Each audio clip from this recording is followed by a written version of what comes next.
Quand tu es reconnaissant, tu es libre. Est-ce que vous comprenez? Tu es libre. Ça te donne la force. Et l'amour en plus. Parce que quand tu vois les gens, tu n'es plus fâché. Il y a des chrétiens qui sont fâchés. Pour rien comme ça, ils sont fâchés. Mais quand on dit libéralité, donne avec libéralité, tu es libre. Tu es content. Parce que tu sais que quand tu arrives, on pense à ce que tu as fait. Et puis on est content.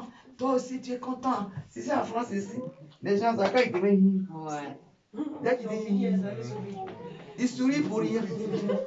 Mais ce n'est pas pour rien.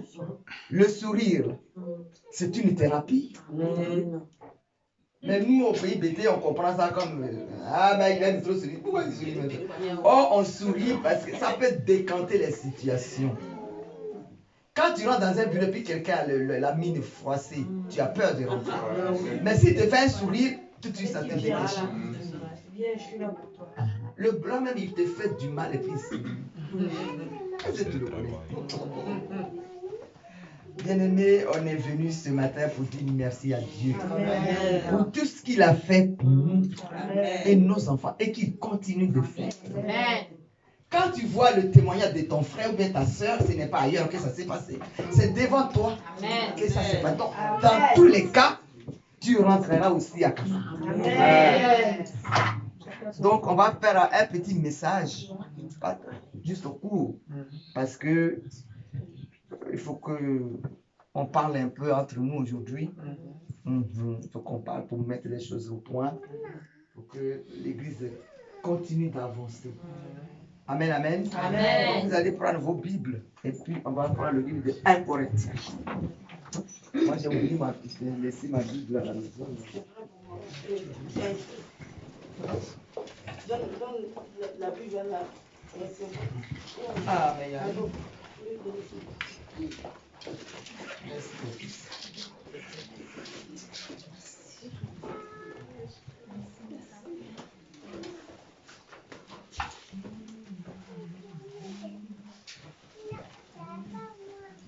Alors, 1 Corinthiens 14. 1 Corinthiens 14.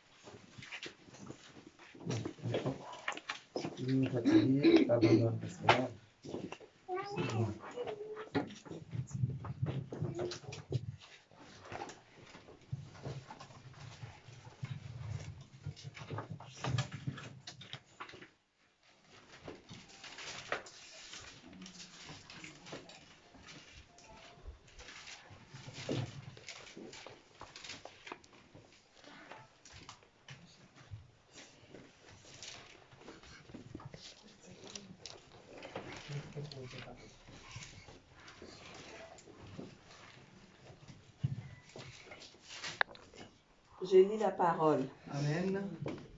Recherchez l'amour. Aspirez aussi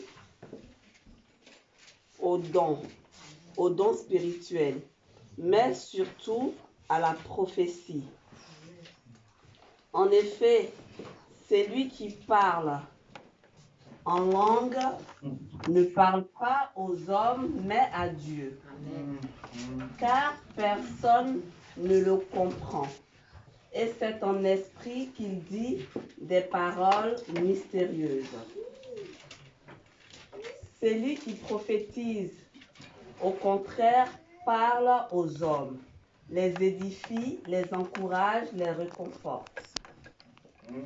Celui qui parle en langue s'édifie lui-même, alors que celui qui prophétise édifie l'Église. Amen.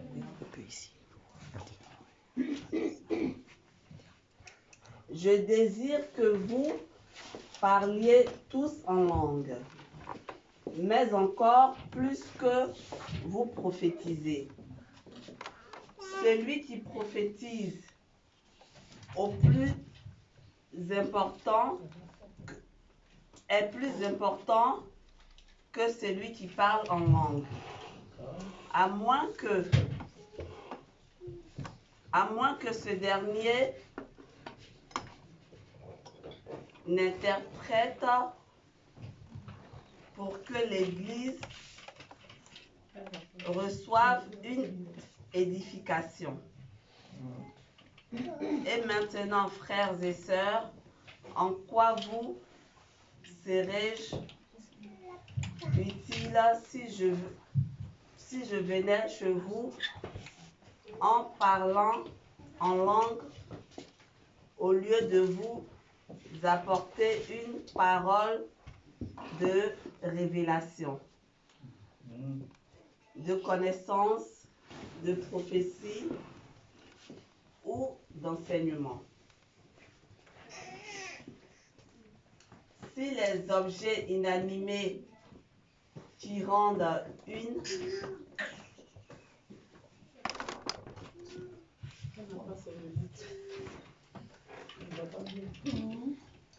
Prenez, si elle ne voit pas bien, quelqu'un peut.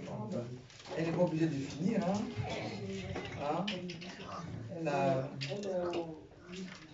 Verset 7. Il y a parlé.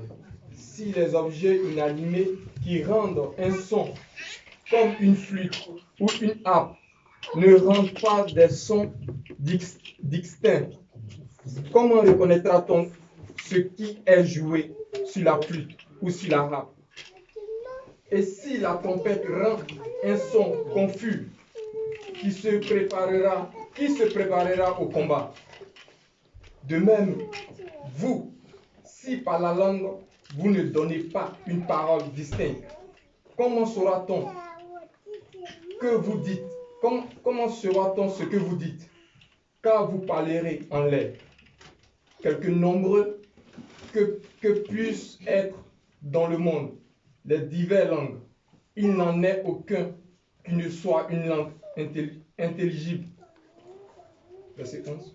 Si donc je ne connais pas le sens de la langue, je serai un barbare. Pour celui qui parle, et celui qui parle sera un barbare pour moi. De même, vous, puisque vous aspirez aux dons spirituels, que ce soit pour l'édification de l'Église, que vous cherchiez à en posséder abondamment.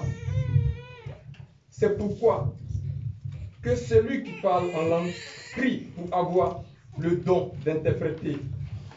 Car si je prie en langue, mon esprit est en prière, mais mon intelligence demeure stérile.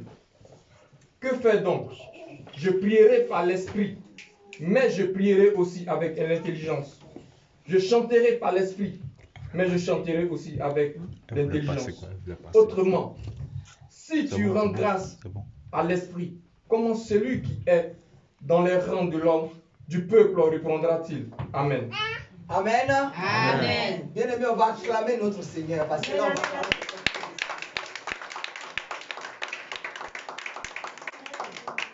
Vous voyez, ce dont on va parler ce matin, c'est le socle de la prophétie, de tout ce qui est dans la spécialité des révélations.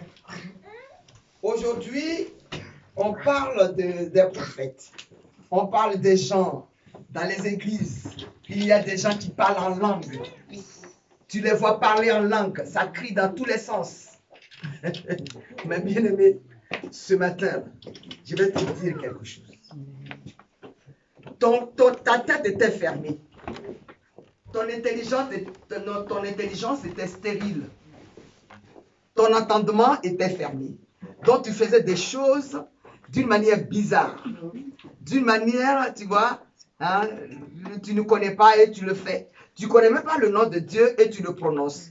Or, la Bible nous dit, celui qui prononce le nom de rien que dire le Dieu, tu es sauvé. Est-ce que vous comprenez? Rien que dire Dieu, tu es déjà sauvé. Mais nous, on le dit, on ne sait même pas pourquoi on le dit. Mais je vais te parler ce matin. Et tu seras très heureux. Amen, amen. Amen. On dit, au premier passage, on nous dit, recherchez la charité. Vous connaissez la charité? Amen. Qui ne connaît pas la charité? Eh ben, je suis d'accord avec toi, Yo-Yo.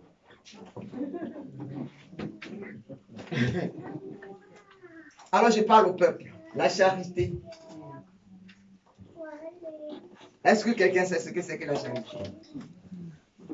Parce que, bien aimé, ce que je vais te dire, si tu ne prends pas soin d'étudier les mots, tout ce que tu vas faire là, c'est faux. Ici, on prononce les mots tout le temps. Ah, mais moi, j'ai le don de charité. J'ai le don de la charité. C'est ce que vous dites souvent.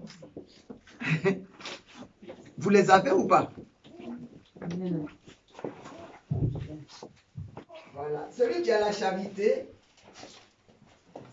il distribue beaucoup de choses à tout le monde. Il donne sans compter. Hein? Il n'est jamais fatigué de donner. Alléluia. Amen. On dit une œuvre. Tu as l'œuvre, mais tu n'as pas la charité. Si tu as un ministère et que tu n'es pas gentil, tu n'es pas bonne, ou tu n'es pas bonne, tu es méchant, tu as du mal à donner aux gens, tu as du mal à ouvrir ta main, bah, tu manques de charité. Donc, un ministère doit être accompagné de la charité. Donc, ça veut dire que tu as l'œuvre et tu as la charité. L'œuvre, c'est ce qu'on fait là. Et puis, quand on vient manger, on finit de prier, on amène à manger. Celui-là donne, voilà ce que j'ai préparé aujourd'hui, voilà du pain que j'ai acheté, voilà. C'est ça qui s'associe. Est-ce que ça te parle? Amen. Amen. Donc, à MDP, on a l'œuvre et on a la charité. Parce que tout le monde envoie de quoi manger, de quoi boire pour son frère, pour sa soeur. Amen. Donc, on est content pardon, quand on vient. Donc, on dit rechercher cela. Si tu ne l'avais pas, eh ben, ce matin, je te le dis. Si tu vas à la maison aujourd'hui et que tu vas venir dimanche à l'église, prends juste un bout de pain au coin de la rue ou un sachet de bonbons, pensant que les enfants vont être là. Donc après le culte, on va leur donner. Est-ce que vous comprenez? Amen. Donc on dit rechercher la charité. Mais aspirez aussi au don spirituel. Vous savez ce que c'est qu'un don spirituel? Amen. Quelqu'un connaît le don spirituel? Hein? Oui, mais il faut juste dire un seul. Il y a beaucoup de dons, mais il faut dire un seul. Le don de prophétie. Hein? Don de Tu guérison. peux me récupérer pour moi, s'il vous plaît. Don de guérison, don de miracle, don d'amour, don de connaissance, sagesse, c'est tout ça. Donc, en gros, pour que tu sois, ça dit bien stable dans ta connaissance, puisqu'on parle de la sagesse, de l'intelligence, et j'en passe. Alors, toutes ces choses-là ont certainement quelque chose à t'apporter. Amen. Alors, qu'est-ce qu'on va dire? Hier, on a fait l'étude de nous. Vous allez vous coucher, mais nous, à tout moment, Dieu nous parle. On dit le don spirituel. C'est quoi? Prends ton cahier. Je t'ordonne.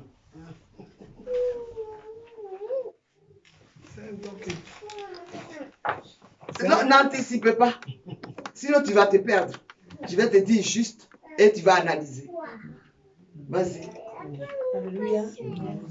Le don spirituel, c'est les capacités que Dieu donne aux trois, à ses serviteurs. Un don spirituel, c'est la capacité que Dieu octroie aux croyants. Amen. une capacité, j'ai le don de la prophétie. Donc le Saint-Esprit me donne la force et la capacité de prophétiser. Mais dans la prophétie, il y a des paroles. Des paroles qui peuvent vous édifier. C'est ça, cette capacité. Est-ce que vous comprenez? Amen. Est-ce que c'est clair pour vous? Amen. Amen. Donc, un don spirituel est une capacité que Dieu octroie. Tu as le don de révélation, alors tu vas faire des songes. Un songe, Dieu va te parler. C'est une capacité. Est-ce que vous avez compris? Amen. Le don de la sagesse. Ou alors le don de l'amour. Parce que l'amour, c'est pas tout le monde qui l'a.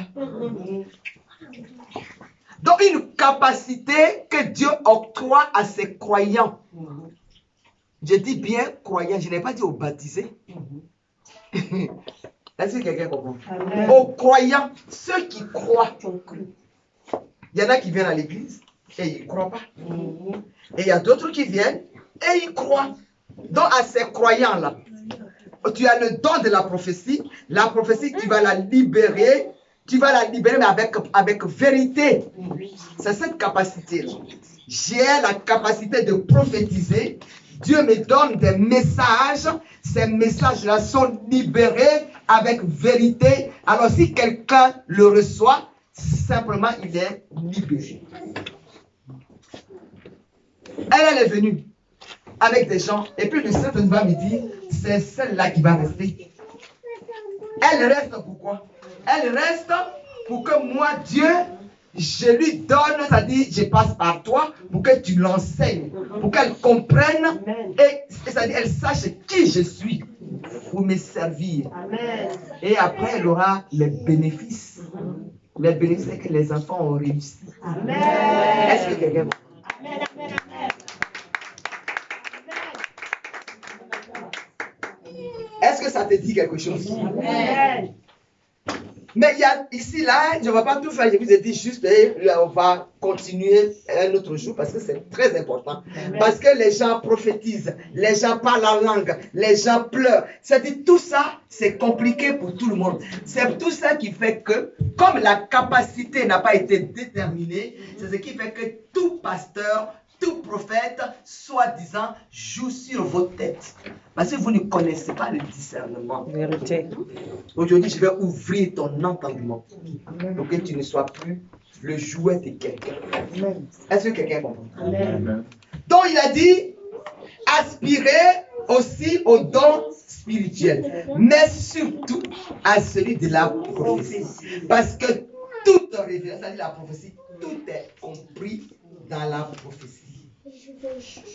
La prophétie est le socle, c'est de là que découle la parole. Amen. Est-ce que vous comprenez? Amen. C'est de la prophétie que découle la parole.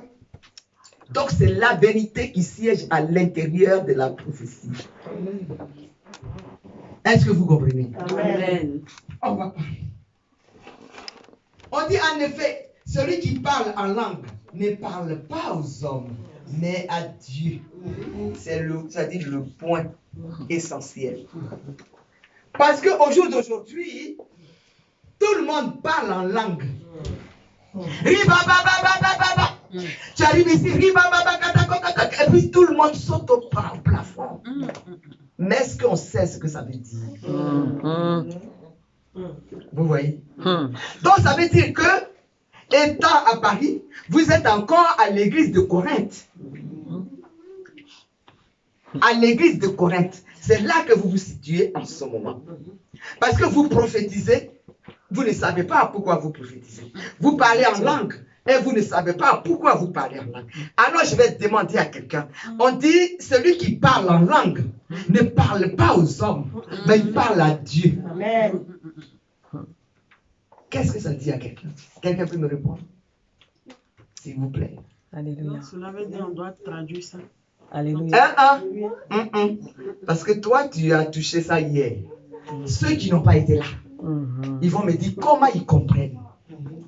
Parce que je t'ai posé la question hier, tu as répondu et j'ai corrigé. Là, quelqu'un va me dire Comme ça, désormais, si tu prophétises, ou alors si tu parles en langue, je vais croire à ce que tu dis. Amen. Désormais, que quelqu'un me dise, il ne parle pas aux hommes, mais il parle à À Dieu.